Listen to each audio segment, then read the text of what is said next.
জীৱন্ত উদাত্ত কণ্ঠ তুমি। অৱসান হ'ল এটা যুগৰ সংগীতৰ, কিন্তু থাকি গ'ল তেওঁৰ অমৰ সৃষ্টি, অমৰ সুৰ, অমৰ প্ৰেম, দেশৰ প্ৰতি, সমাজৰ প্ৰতি, মানৱতাবাদী। দেশে দেশে ৰং কঢ়িয়াই, ৰং বিলাই, ৰঙেৰে উপচাই সুন্দৰ পৃথিৱী গঢ়িবলৈ চেষ্টা কৰা তুমি সুধা কণ্ঠ। থাকি গ'ল তোমাৰ অমৰ কণ্ঠ, অমৰ সুৰৰ চেতনা।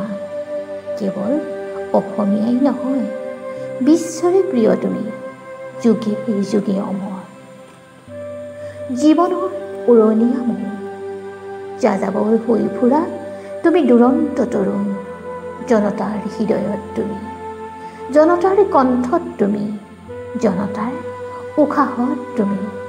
তুমি নাই, অথচ তুমি প্ৰতি সংগীত প্ৰেমীৰ ল'ৰা ডেকা বুঢ়াৰ কণ্ঠেৰে তুমি আজিও জীৱন্ত উদাত্ত কণ্ঠ।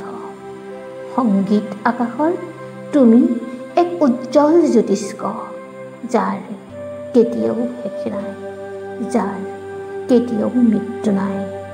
তুমি সদায় থাকিবা জনতাৰ কণ্ঠত, জনতাৰ উশাহত, জনতাৰ হৃদয়ত।